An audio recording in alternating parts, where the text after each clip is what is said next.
Hi there, I'm Eitan, and welcome to Wix Fixer. Today I'm going to be sharing something really cool with you, and that is that you can use React code inside of Wix websites through Velo.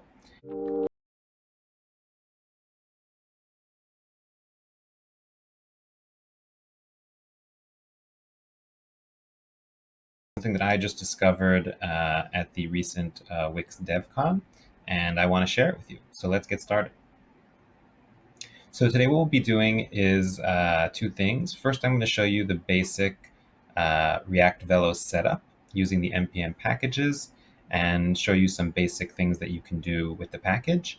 And then I will be going into a full-blown comparison between writing plain JavaScript and writing a React code in Velo.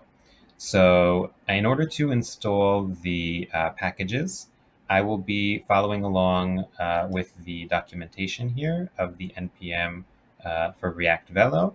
And here I'm being told to install two npm modules. One is the React Velo and the other is React.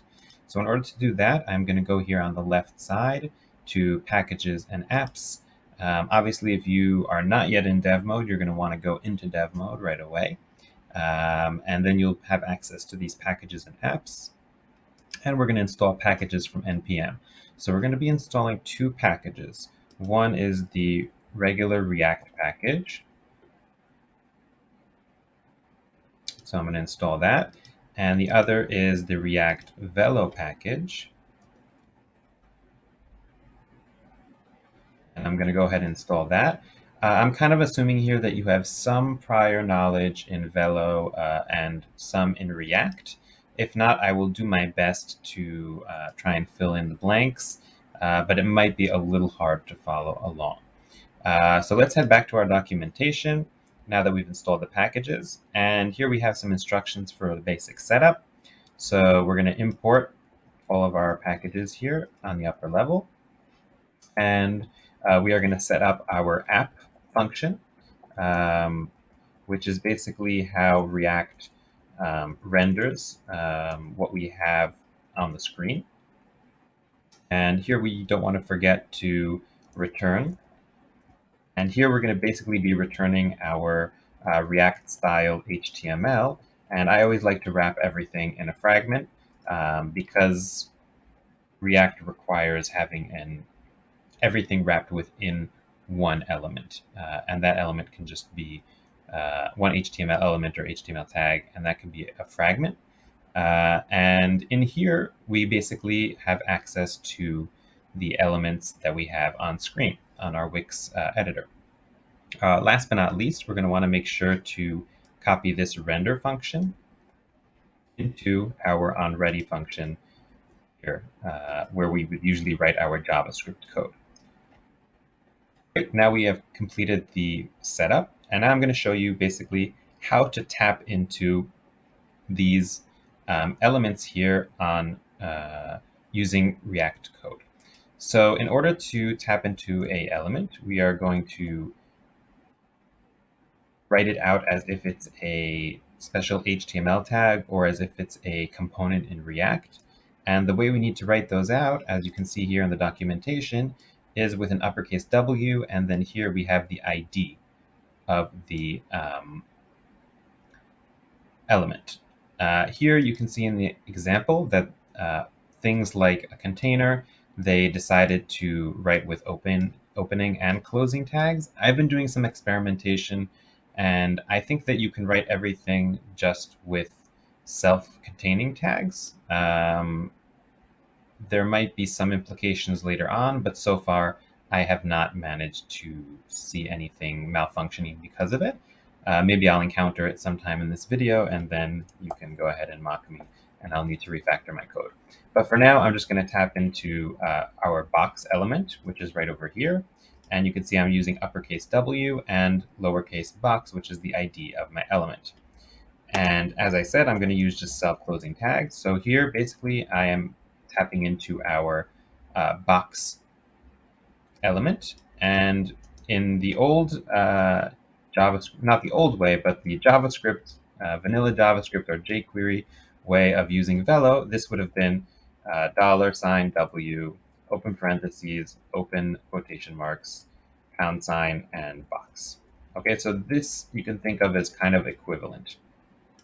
And now we can basically tap into all the properties that we would be able to tap into in regular Velo. Okay, so we don't have access to all of the React properties or attributes. We only have the Velo ones. At least for my little playing around with this package, that's what I've discovered. So for example, if I want to tap into the style, and here I'll have access to the background color style, and I'll change that to blue. And you can see that when I preview my code, this box shows up as blue. Okay, and that's being changed by the React code. Other things that we can do are, for example, tap into the onClick. Okay, so in React, we have the option to use state. Okay, and we can do that here using React Velo as well. So let's say color and set color. That is going to be equal to, sorry, there should not be an equal sign here. That's going to be equal to use state. And I'm going to leave it empty for now. Okay, and you can see here that use state is imported from React as well. And let's set up another function, and that's going to be our handler. So let's say color handler equals, and here we'll just say set color blue. Okay, so I'm really using the most simple of simple things. It'll only work once, but I really just want to show you some basic React functionality here in our Velo code. And here, for our background color, so instead of writing blue here, I'm just going to write color. Okay, so just briefly, for those of you who are not familiar with React code at all, so state is kind of like a variable that's stored here in the first part of the array, and the set color is the one that changes the variable. So the variable starts off as blank.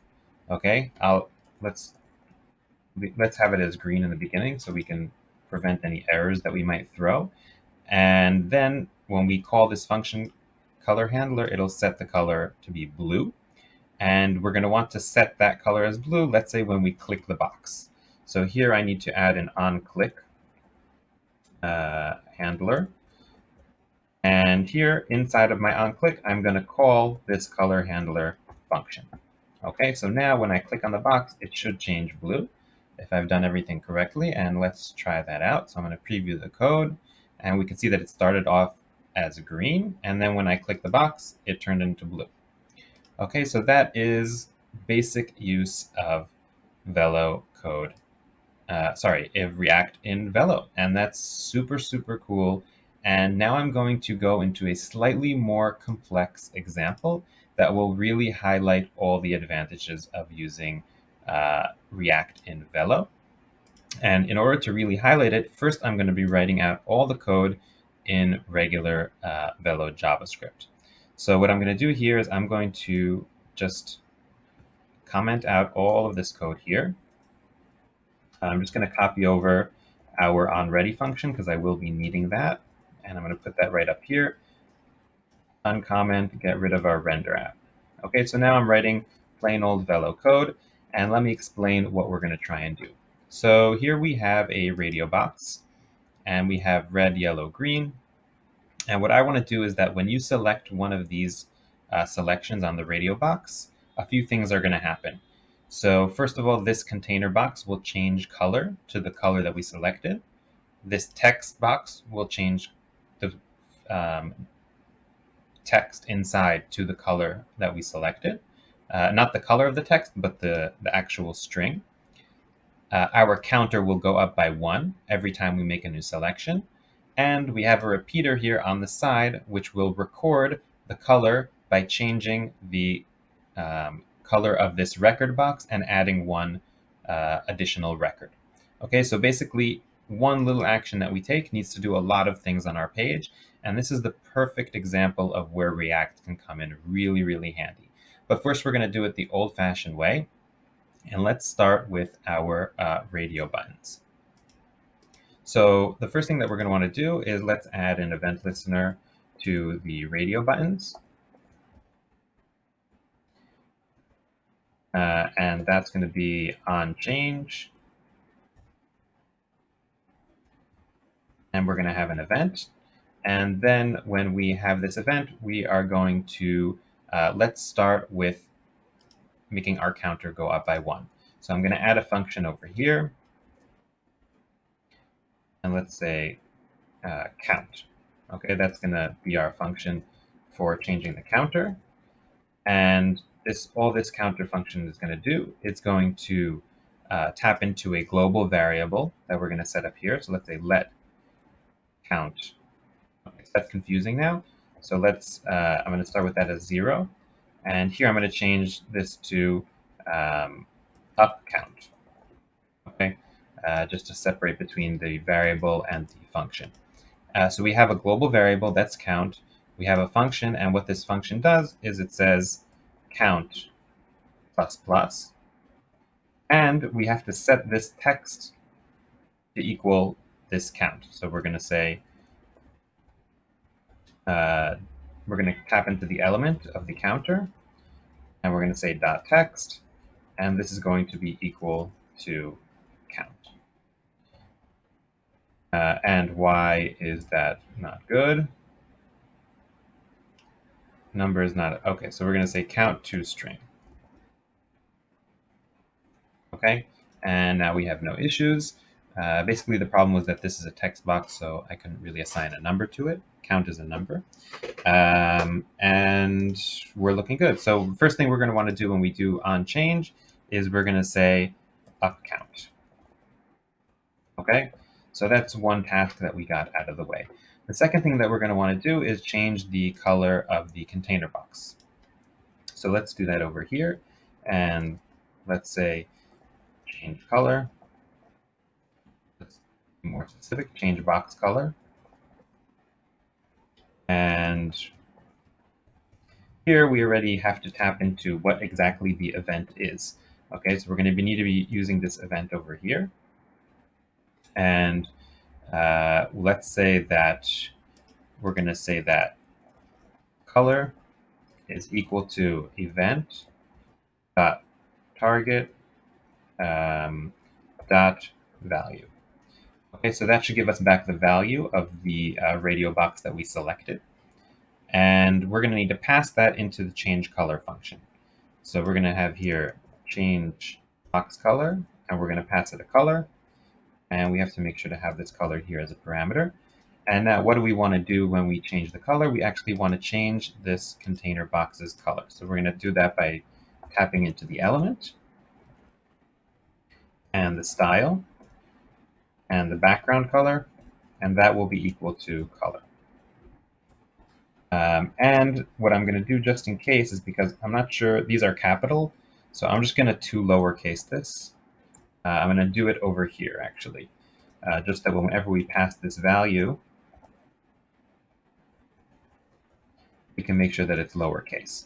Okay, so we won't have any issues there. So that should change the box color. And let's do another function, change text. And that will also take the color. And I guess it'll just be lowercase. That's not a biggie. So let's do the same thing that we did here. And here we're going to tap into this text box and dot text. And that is going to be equal to color. And we have to make sure to call the change text function over here. Great. And now the last thing, which is actually the most complicated, is that we need to work with our repeater. So in order to work with our repeater, first of all, we're going to have to set up the onItemReady for the repeater. And do that using this function. And here we have a callback function, which takes item data and index. And now we can set each item and what its value is. So item, and here I called this record. So item record dot style dot background color is going to be equal to color. Okay, and sorry, it's going to be equal to item data dot color. So whatever data we pass into this repeater is going to include all the colors that we selected. So in order to do that, what we're going to need to do is we're going to need to make a array here. So let records, that's going to be equal to an empty array. And now each time we make a selection, we are going to need to pass the color into the array and then pass the data into the repeater. So let's make another function. And we're going to say const add record. And this is also going to take the color. And what we're going to do here is we're going to records.push color. So we're going to add that color to the array. And we are going to populate the repeater. Data will be equal to records, but that will be an issue because we need this to be a object. Okay, because the data of a repeater needs to be an array of objects. So we're going to push here an object with color. Okay, and then data equals records. And let's not forget to add the record here on the bottom. And I think that should be it. So let us test it out. So I'm going to click on preview. And I'm going to click red. So we have this going up by 1. We have the background turning red. We don't really have the repeater adding anything. So let's go back and do some debugging.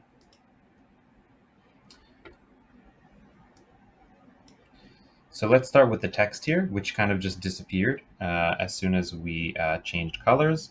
So I'm going to have here text.text. So let's console.log color just to see what we're getting over here. Make sure everything's working okay. I'm going to preview that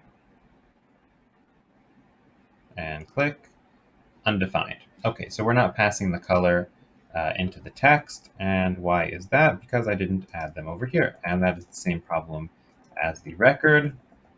So you got a free debugging lesson along with that. I'm going to erase this console. And let's try previewing the code again. So red, excellent. Yellow, green. Okay, so we got that working. Here we're still having some issues with the repeater.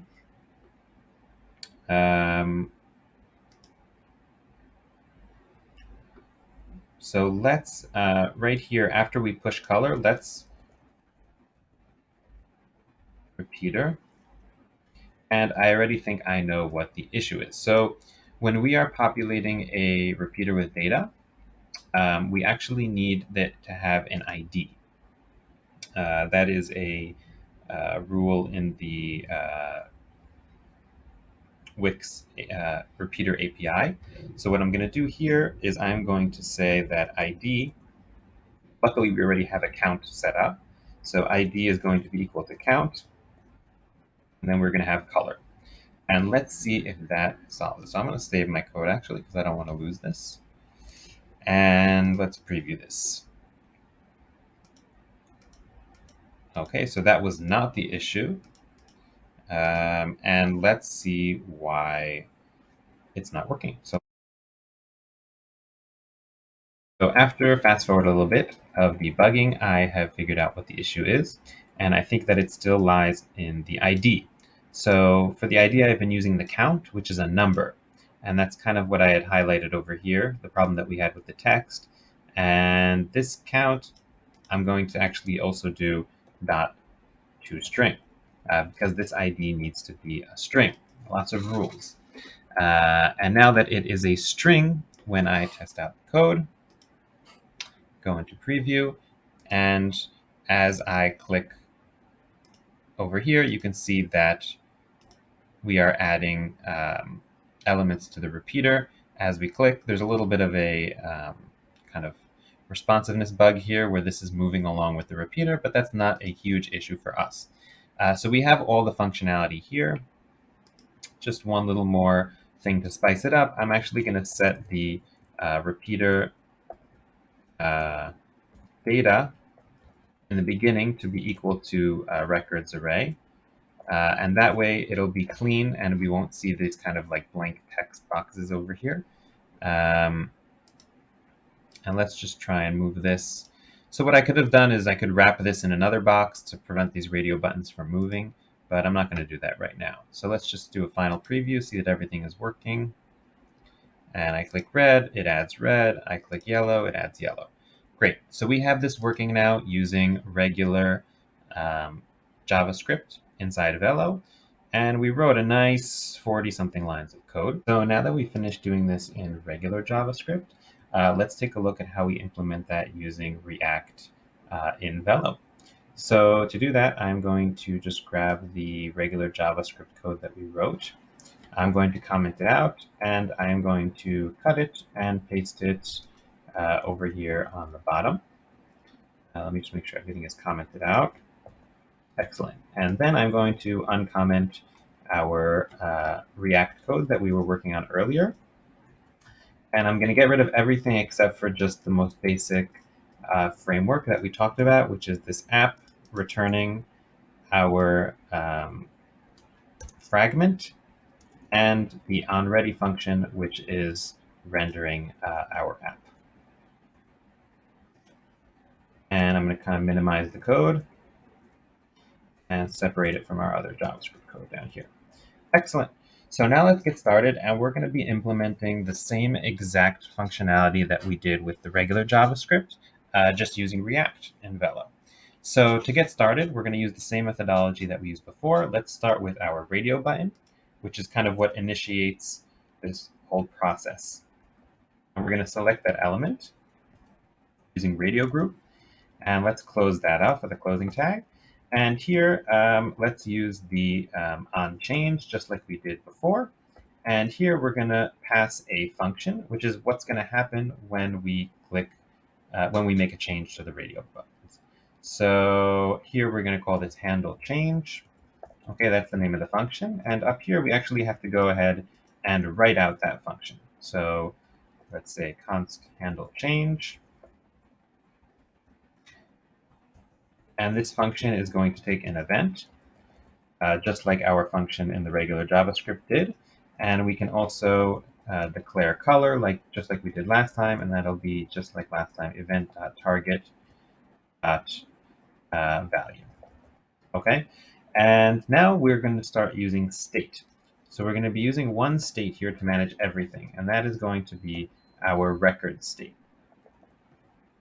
And set records.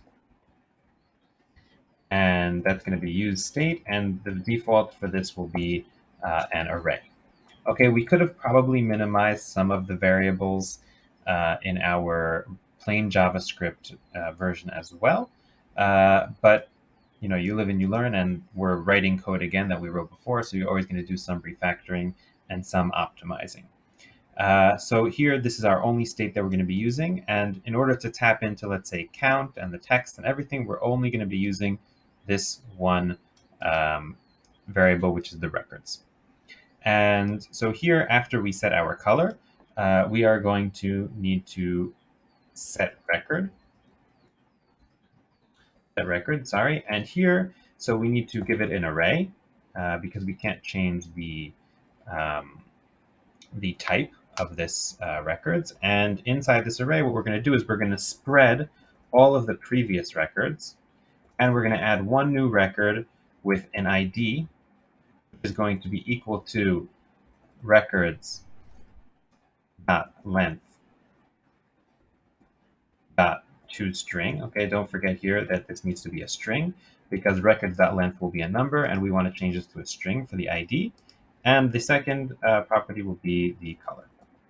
Okay, so this is similar to what we did before with the push to our records, but here we're just doing it using a spreader for JavaScript ES6. If you're not familiar with that, I do recommend reading up on it because it is very, very useful. And that should be sufficient for us for now. So let's add in some of our other elements. So here I'm going to add in, to start with, our counter. And this counter has a text property. So remember here that React and Velo is a little different than regular React.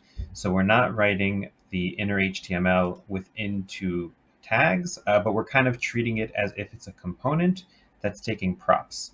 And one of those props is a text prop, and that is just going to be equal to records.length.toString. Don't forget the toString here again, because this is a text box, so it only takes strings, not numbers. And just to make sure that we're doing everything okay so far, let's preview. And I'm going to click here, and you can see that, voila. Okay, it's going up. Our counter is going up as we click. I'm just going to move this element up a little bit so that it's not so far down. Great, let's go on and add our container box and our text. So that's w.box, closing tag, and w.text, closing tag. And for the box, we're going to want to tap into style. And within style, we're going to be tapping into background color. And our background color will be equal to records dot, sorry, not dot, but records dot length -1. Okay, so this is basically tapping into the most recent record that we have. Okay, so the last record in the array. And that's going to be dot color. And we're going to do the same thing for our text. So text is going to be equal to that same thing. And let's try out our code. So I'm going to preview that. And we're throwing an error. So cannot read the properties of undefined for color. So that makes some sense because here we have an empty array. So there is no color property on the empty array. And what I'm going to do here is I'm just going to add a conditional. So I'm going to say if records.length is bigger than 0, then we're going to render that dot color. And sorry, question mark here. And if not, then we'll just do white. Okay, and I'm going to add that same condition down here for the text because I perceive that it will have the same issue. And instead of white, let's just write text. Okay, so let's try previewing our code one more time. And we're clicking. Okay, so the text is changing, but we're having some issues with the color. And I think this might have to do with the capitalization of the color. So because this is a CSS property, so it has to be lowercase, like you see here I wrote with the white. So let's add here dot to lowercase. And that's something that I had solved in the previous JavaScript version as well. So let's just preview that and make sure that it's working.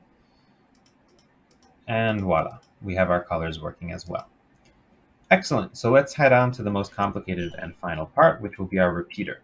So regarding repeaters, I recommend checking out the documentation, which has some explanations here about how to set up repeaters in React Velo. And it's a little different than what we've been doing so far. And it's kind of a mishmash of React and Velo, so you wouldn't really know how to do it unless you checked it out here in the documentation. But basically what we want to do is we want to, first of all, render the component. So we have w.repeater. And then we are going to take our data. Our data for this is records, just like it was in our previous version. And then we have here the render items. And the render items is basically what passes the data from our records and tells it how to display it within each of the items inside of the repeater. So this is basically going to take a callback function. And in this function, so we have one parameter, which is the data. So that's records. And we could also, if we want, we can just already tap straight into the colors property, just like they did here in the example with description and status. And then we want to render out our elements. And in order to render them, just remember that we need to wrap everything inside of a JSX component or element or tag. We can't have two side by side just like that. So here we're going to have our record, and we're going to have our text record, and now we just need to pass on the properties into them. And I'm already getting some errors here, so let's just make sure that I have this closed here. Excellent. Okay, so this repeater needs to be closed, which I didn't do.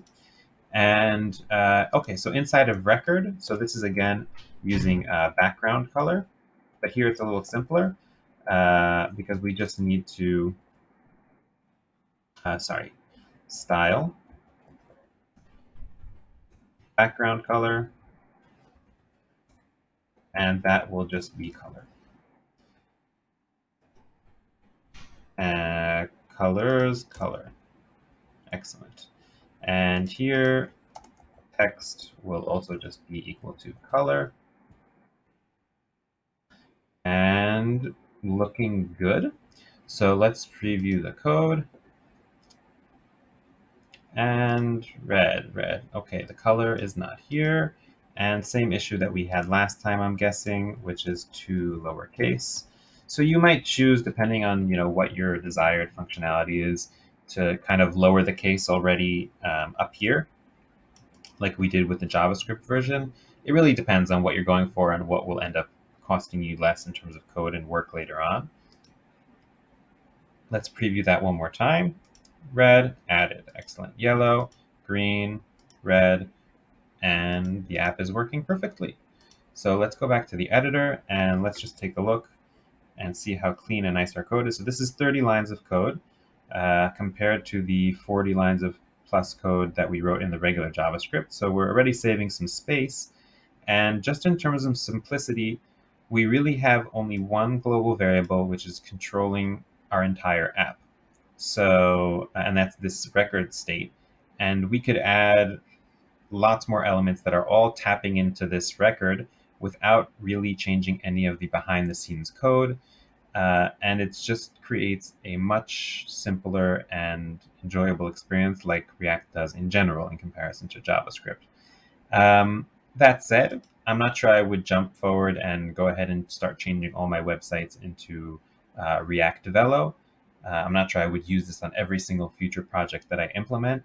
It's still quite early on, I would say, for this. And since most of the Wix APIs are all written in regular vanilla JavaScript, I imagine there would be some pains in transferring over to React, and I'm not sure everything would work as smoothly as it would with vanilla JavaScript. So definitely something that's worth keeping an eye on, experimenting with, and there are definitely some use cases where it would be preferable. So I do recommend checking it out. And if you like this video, please don't forget to like and subscribe and comment below if you want to see more React Velo or you want to see some more other Velo or Wix videos that you're struggling with. So see you next time.